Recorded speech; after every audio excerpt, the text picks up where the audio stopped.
Okay hello everyone फेरि पनि welcome back छ हजुरहरूलाई हाम्रो रियाक्ट जेएसको ट्युटोरियलमा र आजको दिनमा चाहिँ हामी लाइफ साइकल मेथडको थोरै अरू अगाडि कुराहरू चाहिँ हेर्छौँ है।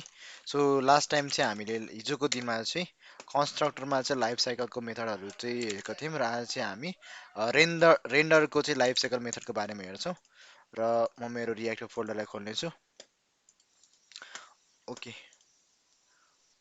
अब यसपछि हामी चाहिँ लाइफ साइकल मेथड सकिसकेपछि एउटा सिम्पल प्रोजेक्ट पनि गर्नेछौँ होला सायद है।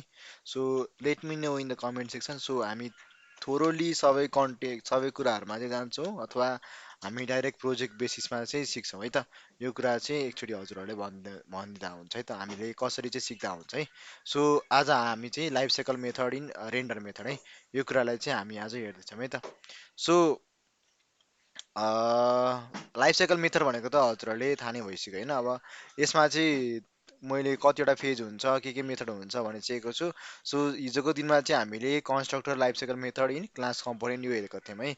र आज चाहिँ हामी के भन्छ रेन्डर लाइफ साइकल मेथड, त्यो पनि क्लास कम्पोनेन्टमै हेर्छौँ है त। अब रेन्डरको मेथड भनेको त हाम्रो फङ्सन कम्पोनेन्टमा त युज हुँदैन। सो यो भनेको त हाम्रो क्लास कम्पोनेन्टमै हुन्छ। सो यसको बारे चाहिँ आज हामी हेर्छौँ है। हामीले रेन्डर लाइफ साइकल मेथड किन युज गर्छौँ र कसरी युज गर्छौँ त्यो कुरा चाहिँ आज हामी हेर्नेछौँ है। सुरुमा चाहिँ रेन्डर मेथड किन युज गर्छौँ त्यो हेरौँ है त। अब रेन्डर मेथड भनेको सिम्पल नेपालीमा भन्नुपर्दा चाहिँ कसरी प्रस्तुत गर्ने हो त्यसलाई जनाउँछ है। अब यो भनेको चाहिँ एउटा एक्जिक्युट गरेर रिप्रेजेन्ट गर्नुलाई भनेर बुझिन्छ है। सो जुन हामीले क्लास कम्पोनेन्ट बनाउँछौँ, क्लास कम्पोनेन्टमा हजुरले रेन्डर देख्नुहुन्छ नि, हो यो रेन्डरभित्र जुन एचटिएमएल हामीले लेख्छौँ एच1 डिभ अथवा कि जुन हामीले रेन्डरभित्र एचटिएमएलमा लेख्छौँ त्यो त रेन्डर मेथडभित्र नै लेखिन्छ है। हो जे केही हामीले एचटिएमएलमा चेन्ज गर्छौँ त्यो रेन्डर मेथड चाहिँ फेरि रिरेन्डर हुन्छ क्या।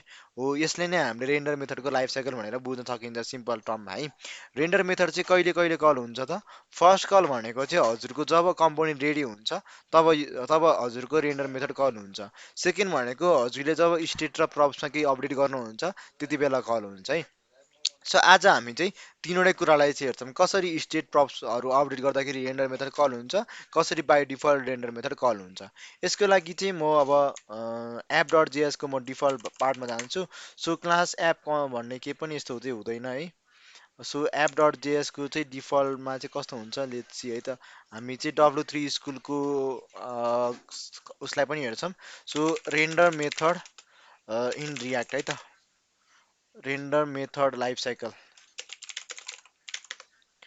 Okay render react component life cycle. Okay यो रियाक्ट लाइफ साइकल यहाँ जान्छ हामी चाहिँ। सो हामीले कन्स्ट्रक्टरको बारेमा हेऱ्यौँ र आज चाहिँ हामी रेन्डरको बारेमा हेर्छौँ। नम्बर 3 मा रहेको छ यो चाहिँ। So render method is require and is the method that actually outputs the HTML to the DOM है। यहाँ पनि यसले देखाइरहेको छ सिम्पल कुराहरू नै। अहिले चाहिँ म app dot JS react default भनेर हान्छु। त्यसपछि मलाई यो एप डट जेएसको डिफल्ट कोड चाहिँ म तान्छु है। मेरो एप डट जेएस खोइ त भन्दाखेरि मेरो एप डट जेएस यो है त फङ्सन एप। ओके यो चाहिँ मेरो डिफल्ट एप डट जेएस भयो नि त। सो यहाँ गएर चाहिँ मैले यति कुरालाई चाहिँ हटाइदिन्छु। सो मेरो यति के पनि कुराहरू चाहिँ हुँदैन। सो सिम्पल मैले चाहिँ यहाँनिर H1 ट्यागमा चाहिँ हेलो वर्ल्ड लेखिदिन्छु है त। सो सिम्पल यति गर्छु, क्लियर एनभिएम युज 20.5.5.0 है त। ओके अब एनपिएम स्टार्ट गरेर म मेरो डेभलपमेन्ट सर्भरलाई रन गराइदिन्छु। सो आई होप कोडहरू देखिरहेको छैन होला। ओके यहाँ चाहिँ इरर आउँछ, यो चाहिँ म हटाइदिन्छु।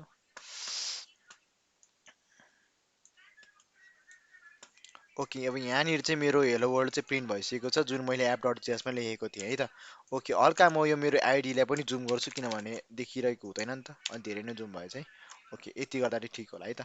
अब यहाँ चाहिँ मेरो डिफल्ट भयो, मैले न्यू डट जेएसको सबै कुरा हटाइदिन्छु। हेलो डट जेएसको पनि अहिले के पनि गर्नु परेन। ओके न्यू डट जेएस भन्ने मेरो छ है त। ओके हेलो मलाई चाहिएन। ओके न्यू पनि मलाई अहिले चाहिएन, यो पनि चाहिएन है त। ओके न्यू डट जेएस यसलाई चाहिँ म के गर्छु एउटा क्लास कम्पोनेन्ट बनाउँछु है। सो आज चाहिँ हामी प्रप्स र स्टेट दुवैबाट हेर्छौँ। त्यसको लागि चाहिँ म एउटा अर्को एउटा कम्पोनेन्ट बनाइसकेँ मैले न्यू डट जेएस होइन। सो हामीले चाहिँ चाइल्ड कम्पोनेन्ट बनाएर काम गर्नुपर्ने हुन्छ। सो यसको लागि चाहिँ मैले एउटा कम्पोनेन्ट बनाएँ, यसलाई चाहिँ म क्लास कम्पोनेन्ट बनाउँछु। सो त्यसको लागि क्लास, त्योभन्दा अगाडि चाहिँ पहिला सुरु इम्पोर्ट रियाक्ट फ्रम रियाक्ट गर्छु। त्यसपछि म क्लास हल्का मुनि गएर क्लास त्यसपछि मेरो न्यू भन्ने छ so class new extends react dot component है त यति गरिसकेपछि मेरो चाहिँ क्लास कम्पोनेन्ट त्यसपछि यसलाई रेन्डर गर्नुपर्ने हुन्छ र रिटर्न गर्नुपर्ने हुन्छ यसभित्र चाहिँ मैले के पनि लेख्दिनँ सिम्पल यो के छु this this is class component भनेर लेखिदिन्छु है त सो अब यसलाई चाहिँ एक्सपोर्ट पनि त गर्नुपर्ने हुन्छ एक्सपोर्ट डिफल्ट न्यू है त यति गरिसकेपछि म यसलाई यता इम्पोर्ट गर्छु इम्पोर्ट न्यू फ्रम न्यू है त अब यहाँनिर चाहिँ के गर्छु भन्दाखेरि यो मुनि चाहिँ म यहाँनिर चाहिँ म न्यू भनेर चाहिँ यहाँनिर लेखिदिन्छु है त ओके यसलाई रिलोड गर्छु ओके इरर आएको छ किन इरर आयो भन्दाखेरि चाहिँ यहाँनिर मिस्टेक गरेँ मैले यस्तो हुन्छ है त ओके इरर आयो त अझै ओके इरर ओके सही सरी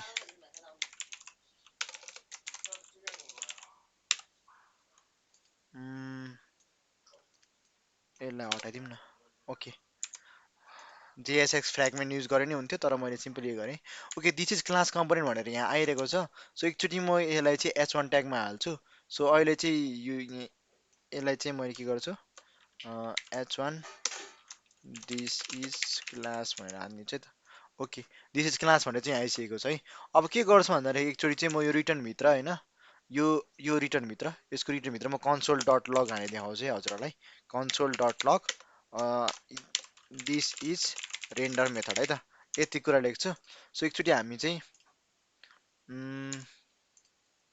यहाँनिर इरर देखाइरहेको छ इरर किन देखायो भन्दाखेरि चाहिँ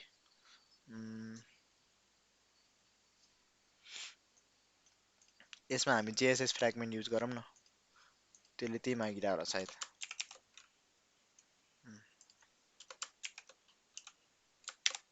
ओके अझ इरर देखाइरहेको छ है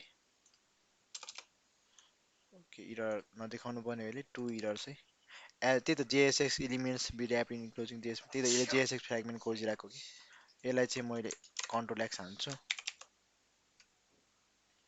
सरी यहाँ माथि हान्छु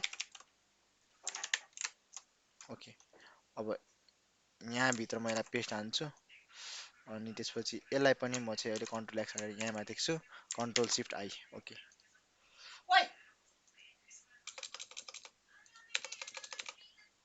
ओके यति भइसक्यो रिलोड गरेँ मैले कन्सोल डट लग नै आइरहेको छ त किन हो कन्सोल डट लग त मेरो यहाँ माथि हुनुपर्ने हो त अझै इरर देखायो त यसरी इरर त नदेखाउनु पर्ने हो लेट्स सी है त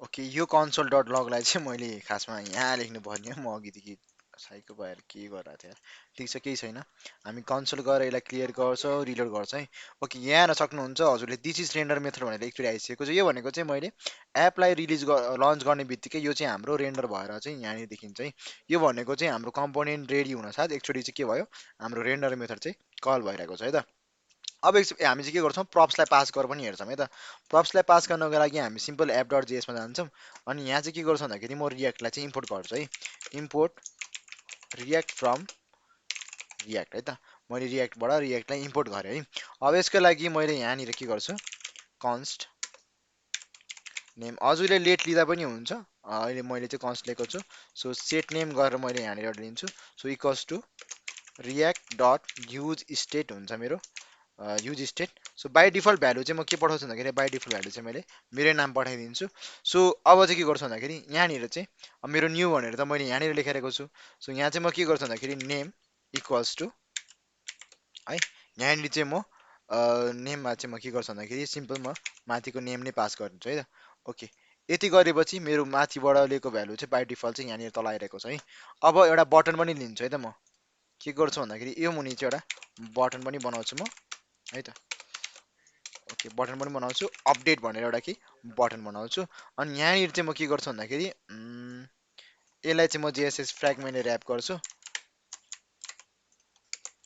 ओके अब हिँडेर आउँदैन यहाँ चाहिँ अब म अनक्लिक फङ्सन डिफाइन गर्छु अनक्लिक फङ्सनमा चाहिँ हजुरहरूले एरो फङ्सन दिनुपर्ने हुन्छ सो एरो फङ्सन दिन्छु इक्वल्स टु यो अब यहाँनिर चाहिँ म माथिको सेट नेमलाई युज गर्छु र यहाँ चाहिँ म भ्यालुलाई के पास गर्छु भन्दाखेरि उम्, भुन्टे भनेर चाहिँ यहाँनिर लेखिदिन्छु है त। ओके अपडेट भन्ने चाहिँ बटन छ है। अब एकचोटि हामी चेक गर्छौँ, रिलोड पनि गर्छौँ। ओके अपडेट गर्छु, यहाँ चाहिँ फेरि कल भइरहेको छ है। म रिलोड गरेँ हेर्नु चाहिँ दिस इज क्लास भनेर यहाँ आइरहेको छ। सो मैले अपडेट गर्छु, यहाँ फेरि यो कल भइरहेको छ नि कन्सोल डट लगमा हेर्नुहोस् है। यहाँ फेरि कल भइरहेको छ नि, यो भनेको चाहिँ मेरो जब प्रप्स पास भइरहेको छ तब फेरि यो चाहिँ कल भइरहेको छ। एकचोटि माथिको डिफल्ट भनेको चाहिँ यो हटाउँछु नि म एकचोटि रिलोड गर्छु, बाई डिफल्ट चाहिँ आइरहेको छ। यो भनेको मेरो यो सुरुमै आयो होइन, मेरो यो एप आउने बित्तिकै मैले अपडेट बटन थिच्ने बित्तिकै फेरि यो प्रप्स अपडेट भयो नि त, फेरि यहाँ पनि यो आइरहेको छ है। अब अब कन्सोल डट लगमा पनि यो चाहिँ हाम्रो चाहिँ प्रप्सलाई पास गरेर हेरौँ न त के चाहिँ प्रप्स मेरो आइरहेको छ भनेर है। त्यसको लागि चाहिँ म के गर्छु भन्दाखेरि सिम्पल मेरो चाहिँ यहाँनिर चाहिँ कमा दिस डट प्रप्स हान्छु त म। उताबाट के आइरहेको छ हामी चाहिँ त्यसलाई एउटा प्रिन्ट पनि गरिहेर्छौँ। के रिलोड गर्छु, म यसलाई क्लियर गरिदिन्छु, रिलोड गर्छु। सुरुमा दुइटा आइरहेको छ। सो बाई डिफल्ट मेरो नेम चाहिँ निश्चल छ। अपडेट गर्छु, ओके मेरो नेम चाहिँ भुन्टे भनेको छ। भनेको अर्थ बाई डिफल्टमा चाहिँ यो दुइटा थियो होइन मेरो, भनेको चाहिँ यो चाहिँ मेरो बाई डिफल्टमा एप लन्च हुने बित्तिकै यो चाहिँ मेरो रिरेन्डर भइरहेको थियो, कल भइरहेको थियो है। मैले प्रप्सलाई अपडेट गरेँ अनि फेरि यो चाहिँ कल भयो, यो रिरेन्डर भयो। अब एउटा क्वेसन नै हुनसक्छ नि यो अपडेट किन भइरहेको छ होइन, यो रेन्डर मेथड। फर इक्जाम्पल हामीले यो न्यू डट जेएसमा चाहिँ हामीले एप यो एच1 भित्र चाहिँ हामीले यसलाई पास गऱ्यौँ होइन, जस्तै दिस डट हाम्रो के हुन्छ प्रप्स डट नेम। ओके कहाँ छ तेरो पेन, खै छैन यहाँतिर। ओके मैले this dot props dot name लेखेर होइन, अब यहाँनिर रिलोड गरेर हेर्छु नि म, यहाँ चाहिँ मेरो नाम आइरहेको छ। मैले अपडेट गर्ने बित्तिकै यो नाम चाहिँ चेन्ज भएर आइरहेको छ होइन। अब यदि यो होइन रिरेन्डर नभएको भयो, यदि यो रिकल नभएको भयो के हुन्थ्यो त भन्दाखेरि यो जुन हामीले तल this dot props dot name H one लेखिरहेको थियौँ यसमा त भ्यालु पास नै हुँदैन थियो नि त यदि यो रिरेन्डर नभएको भए। अब यो रिरेन्डर भइरहेछ त्यही भएर त हाम्रो नयाँ भ्यालु त आइरहेको छ है। अब यो अपडेट भइरहेको छ नि त, यो अपडेट भइराख्नु भनेको रेन्डर मेथड चाहिँ हाम्रो नयाँ भ्यालु आइरहेको छ त्यही भएर चाहिँ अपडेट भइरहेको छ है। सो हामीले प्रप्समा चेक गऱ्यौँ होइन, अब हामी एकचोटि स्टेटमा पनि चेक गर्छौँ है। त्यसको लागि चाहिँ मैले यो कन्सलाई पनि हटाइदिन्छु होइन, सबै कुरा हटाइदिन्छु, बटनलाई पनि हटाइदिन्छु म है, यसलाई नै हटाइदिन्छु, यो नेमलाई पनि हटाइदिन्छु त म।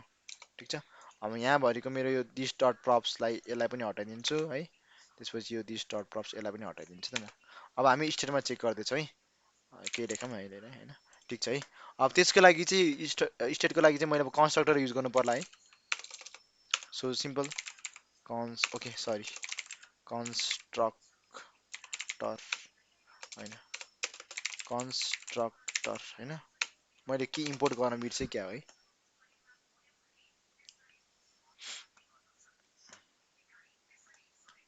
ओके कन्स्ट्रक्टर चाहिँ मैले खासमा यहाँनिर बनाउनु पर्ने हो। ओके सिम्पल म अब एउटा कन्स्ट्रक्टर बनाउँछु, कन्स्ट्रक्टर होइन। ओके कन्स्ट्रक्टर बनाइसकेपछि यहाँ के गर्नुपर्छ त भन्दाखेरि सुपरलाई त कल गर्नु पऱ्यो, मैले सुपर लेख्नु पऱ्यो है। सो सुपर किन लेखेको हजुरहरूलाई थाहा छैन भने चाहिँ हजुरले हिजोको भिडियो हेर्नु होला, दिस डट स्टेट होइन। त्यसपछि अब यहाँ चाहिँ म भ्यालु दिन्छु, जस्तै कि मैले अब एज दिएर होइन, एज चाहिँ मेरो जस्तै अरे 20 छ अरे होइन। सो एज भनेर चाहिँ मैले यहाँनिर 20 दिइरहेको छु होइन। अब कन्सोल डट लगमा चाहिँ मैले दिस इज रेन्डर मेथड भनेर राखिरहेको छु होइन। सो यहाँ चाहिँ म के गर्छु भन्दाखेरि this dot state dot age है त। ओके मैले यो एज चाहिँ यहाँनिर राखेँ है। अब मेरो यो एच1 भन्दा मुनि चाहिँ म एउटा बटन क्रिएट गरिदिन्छु है, जस्तै बटन है। यसमा नि म अपडेट भनेर एउटा राख्छु होइन।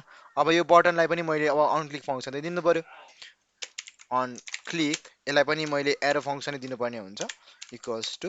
त्यसपछि यहाँनिर के गर्छु भन्दाखेरि म दिस डट सेट स्टेट मेरो जुन छ सेट स्टेट युज गर्छु। त्यसपछि यहाँनिर एजलाई चाहिँ म कति बनाउँछु भन्दाखेरि 22 बनाइदिन्छु है। ठिक छ, सो यो चाहिँ मेरो 22 भयो है। अब एकचोटि हामी हेर्छौँ यहाँनिर रिलोड गरेर है। सो सुरुमा चाहिँ मेरो यो कन्सोल डट लगमा भएको चाहिँ कुराहरू आइरहेको छ होइन। ओके अब मैले जस्तै अपडेट गर्छु नि, फेरि यो चाहिँ मेरो रेन्डर भइरहेछ नि त यहीँ दिस इज रेन्डर भनेर 22 यहाँनिर प्रिन्ट भइरहेको छ नि त। भनेको मेरो स्टेटमा पनि अपडेट हुँदा साथ यो चाहिँ कल भइरहेको छ क्या, दुईचोटि कल भयो यहाँनिर हेर्न सक्ने। दोस्रोको चाहिँ यो बाई डिफल्ट कल भएको हो, यो दोस्रोचोटि चाहिँ मेरो 22 भनेर चाहिँ प्रिन्ट भइरहेको छ, यो भनेर चाहिँ मेरो स्टेट अपडेट भएपछि कल भइरहेको छ है। सो हजुरहरूले बुझ्नुभयो होला होइन, भ्यालुलाई चाहिँ रेन्डर कसरी भइरहेको छ भनेर होइन, रिरेन्डर कसरी भइरहेको छ यो रेन्डर मेथडमा चाहिँ। सो हामीले तिनवटा कुरामा चाहिँ हेऱ्यौँ भएन भनेको रिरेन्डर मेथड कति बेला कल हुन्छ, पहिला चाहिँ हाम्रो कम्पोनेन्ट रेडी हुने बेलामा कल हुन्छ, दोस्रो भनेको चाहिँ प्रप्स अपडेट भयो भने कल हुन्छ, थर्ड भनेको चाहिँ हाम्रो स्टेट अपडेट भयो भने कल हुन्छ है त। सो आई होप कि हजुरहरूले यो के भन्छ रेन्डर मेथडको चाहिँ लाइफ साइकल बुझ्नुभयो होला है। सो हजुरहरूले डिटेलमा बुझ्नको लागि चाहिँ यो रियाक्ट लाइफ साइकलको W3 स्कुलको डकुमेन्टेसन पनि पढ्न सक्नुहुन्छ।